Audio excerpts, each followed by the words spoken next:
I followed him borrowing money. He asked me to borrow money. I borrowed money in my school. They are still there. The debt of the money I borrowed, I'm still paying it till date. The money I borrowed is this pastor that is helping me now to foot those bills. I borrowed money for his sake, his children's school fees that have heaped like this. I'm paying it one by one. I've not finished paying the debt till now. Go to Holy Child School Mokusha and ask. They are all aware of the story. It didn't end there. Now, after everything, we come to that place. We come to the house where we are living right now. Now the thing is, feeding is a problem in the house. Ask Bright if he has given me upkeep since 11 years I've married him. Even if it is 5,000 naira upkeep, go and ask him. Go and ask Bright if he has done anything. But I don't complain. It's normal. He may not have it. I keep living my life the way I'm living it. I keep surviving the way I'm surviving it. It didn't stop there. This same Bright, after 1 year, I returned back to him. Where he took me to the church, he has met one church he wants to be attending. I should leave with him and all that. I left with him. Now, the issue now is, at the end of it all, I came back. We started living outside the family. Bright started from where he stopped. He started the worst. The worst is that I shouldn't go to work.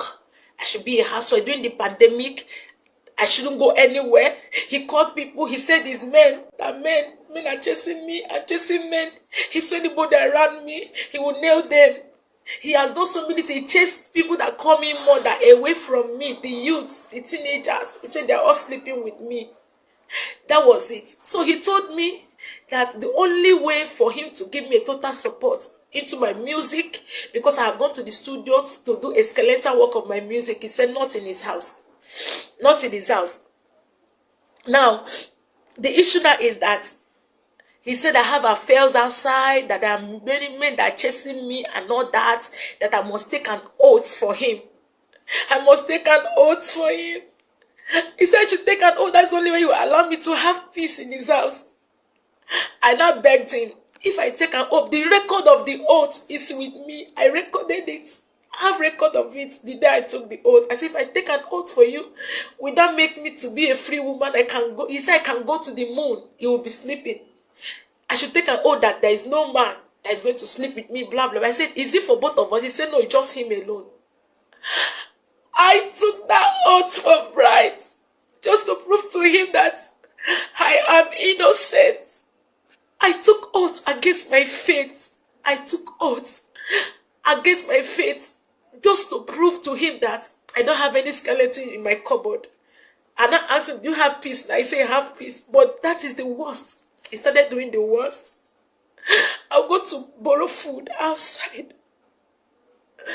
I'll go and, no, just negligence. Sometimes I will go carry the children and buy them food for them to eat. Me, I will stay hungry. A neighbor will just give me food to eat. I will just be surviving it. I said, enough is enough. I'm not going to die. He looked at me one morning. He said, there is no marriage between us. That I'm just in his house wasting his time. That I'm a smelling thing. He chased me out of our room. That I'm a smelling thing. That smelling thing, he called smelling thing. He threw in the garbage. He threw me in the garbage thinking I'm going to die. He said he's make my life miserable. That when last I hear about his name, I will run away. That's what he told me. And I told him I'm not going to die. That he's going to make my life miserable and all that. Now, the last straw that breaks the camel's back is that I refuse taking all these things. He told me vividly that number one, he's going to put acid in my cream. I don't want to bring my children into this. Because even my children became scared and they were crying. My son will embrace me. My son of 4 years will embrace me and say, Mommy, don't worry, I will take care of you. He abused me before my children. I don't talk. He called me a weak woman. And you came on social media to tarnish an innocent man's image. You came on social media, Bright. You've done your worst. You want to get fame. You bend to your knee that you're going to destroy me. But let me tell you, this is my rising moment. You bend on your knees that over your dead body, will you see me standing right and fulfilling my destiny? You throw me in the garbage, but the seed you throw in the garbage find a means of growing and becoming something. I decided to leave his house. How? When I left his house, one day he just locked me up and said, I'm not going for church program. That night, he locked the door and put the key in his pocket before my kids. I said, it has gone to the extent that you start locking me and walking away. So anything can happen to me. If there is a fire outbreak, I can't escape anywhere. He told me that the children I'm even talking about, it's not when I'm alive to see them, I will start talking about them. When I'm alive, that when I'm dead, I'm rubbish, he move on with his life. Then the highest is money. My people don't talk and all that. He locked me up. I packed my things before his eyes. I said, Bright, it is over. Bright, it is over. I'm not going to do this anymore. This is the last straw that will break the camel's back. I can't die in your house. I can't die because I want to prove myself. I want to prove myself that I'm a good woman. Before his eyes, I packed my bags. I kept them or what. He told me to leave. That I should leave. Self is done with me. That it's just his children I'm taking care of. I packed my bag and I kept it. The next month, that night, I escaped by my children. My daughter went and looked for spare key. And my son, they hid the key and come and give me and say, Mommy, run away. Mommy, escape. That was how I left the house that night. That was how I escaped out of that trap. In the morning, we pack our things. I packed the things, called a taxi, packed the things to my mother's house. That was on the 28th of November last year. Pastor Moses Adeyo was not in the picture. I have nothing with him then. I went to my mother's house. Bright knew that I'm in my mother's house. Even that day as I was going, he saw me. Let's talk. Okay, can we see? I told him, I'm not. If you want us to talk, come to my mother's house. As he came to my mother's house, he saw me. I said, this is where we are. And this I want to be. I'm done. I picked up a Bible to renounce the oaths I took. He ran away. Immediately he saw me pick up a Bible. He left the house because he knew I want to renounce the oaths. I lured him one day in a restaurant. I have a record of it. The oath I renounced. I lured him, told my sister to follow me. I didn't tell my sister what I was going to do. Before I quickly bring up a Bible, I renounced the oath. I said, your oath is no longer binding me. I am a free woman. I can live my life. It's not working. Let's not kill ourselves. Go your way. Let me go my way. He said over his dead body. It was not enough. It was not enough. I left. I left to Lagos on the second week of December. The first week of December, that's when I left Lagos. I was struggling. I will have to squat with a friend. Because if I'm in Port Harcourt, Bright will ping me. Bright will trace me and will block my ways. That is his nature. He will always stop me on the road. I will cry, I'll be begging for rescue. I have to leave Port Harcourt so that I can have my peace.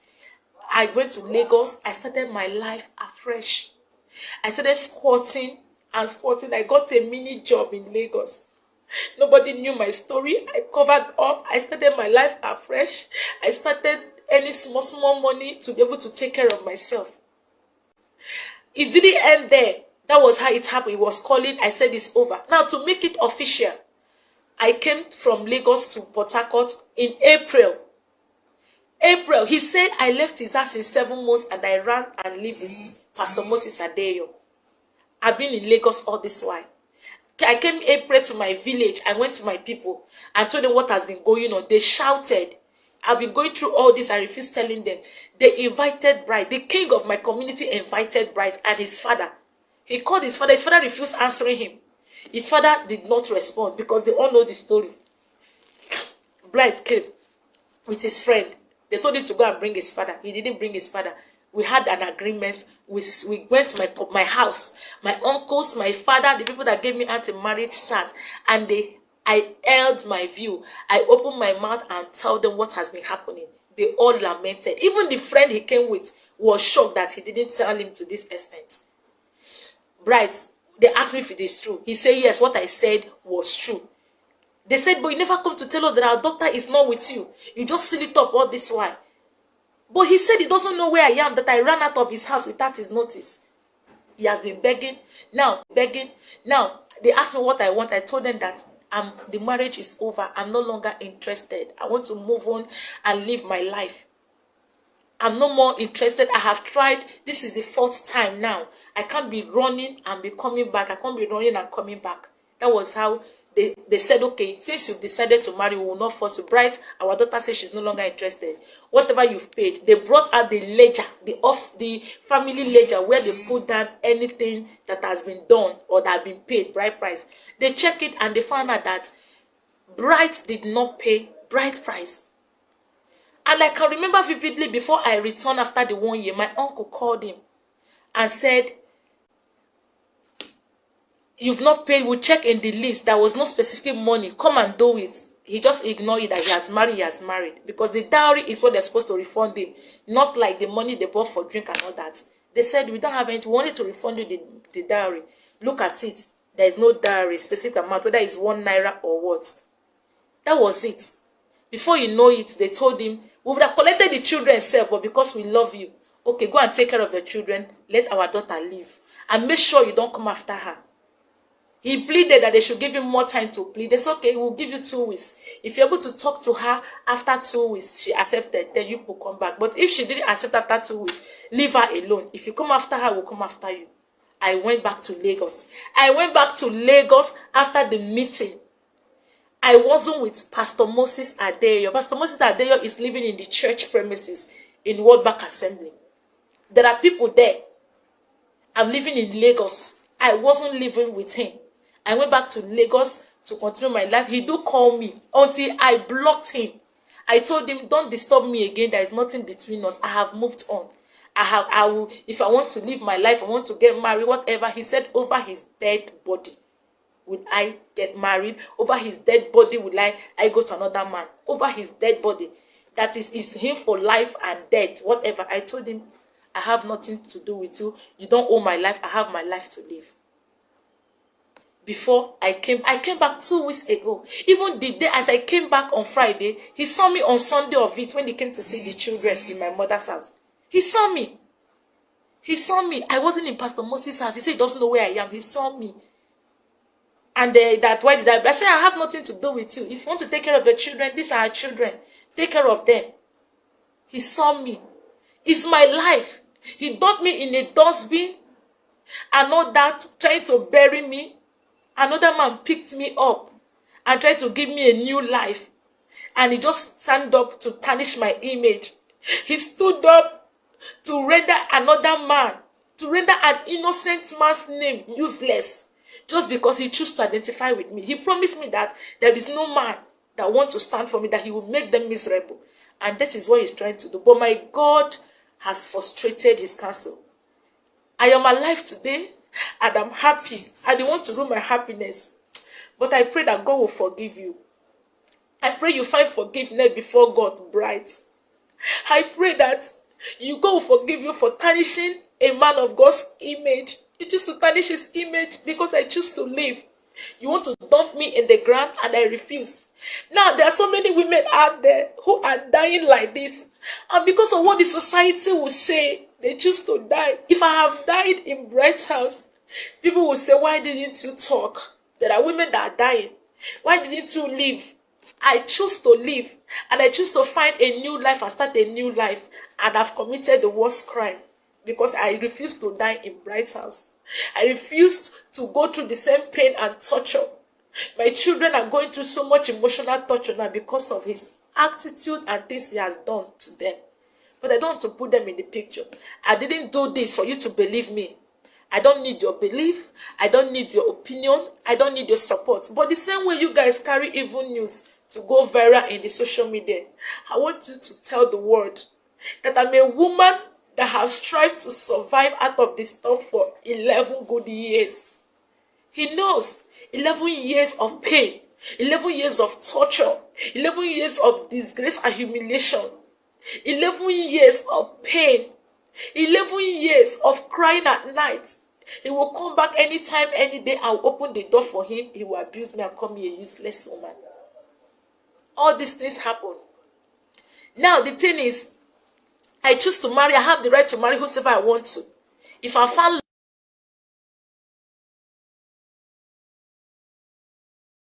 love with anybody, it is my life, nobody's life. People should leave Pastor Moses Adeyo out of this. He's innocent. I'm begging you. Leave the man of God out of this. Let Bright face me. People should tell Bright to come and face me. Let him come and face me. Let's talk. I have some records of his threats. Let him come out and face me. I didn't want to talk, but he has pushed me to the wall. He's trying to make me to go viral as a bad woman. And lastly, before I go, everybody is sympathizing with him. He's a free man right now. As many young ladies who are desiring husbands, Bright is free. I challenge you to go and marry Bright. So many of you that have daughters and sisters, go to his page, go and marry Bright. If you're able to live with him for 3 months, then you come back to me and shook my hand. Go and marry Bright. He has his friends who knows this story. His club members know his story very well. Go and ask him what happened. Go and ask him what happened. Go and ask people that knows me. They all know. Go to Lumo Krushi. There's nothing more. Go and ask about this story. I rest my case. If you're interested, you want to marry him, go ahead and marry Bright. He is there. I choose to live for life. I choose to be alive for my children. I choose to live to fulfill my destiny. I choose to be a strong woman. I don't want to talk about this. I have so many things to talk about, but I'm coming. I'm going to tell the world my story because my story is large. God gave me life and rescued me from the hand of a lion that wants to devour me for 11 years. I run. And you guys feel I should remain there and die. And if I have died, the same word will say, why didn't she run for her life? And I choose to run out of my life, and you guys want to. Now take this video. Let him say it. Let the world say it. And let so many women that are into this pain see it.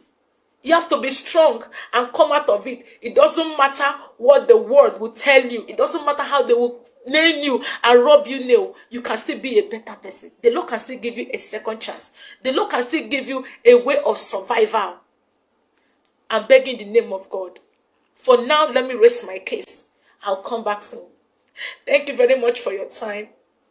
Thank you, but please share this video. Vindicate this man is innocent. I'm begging you.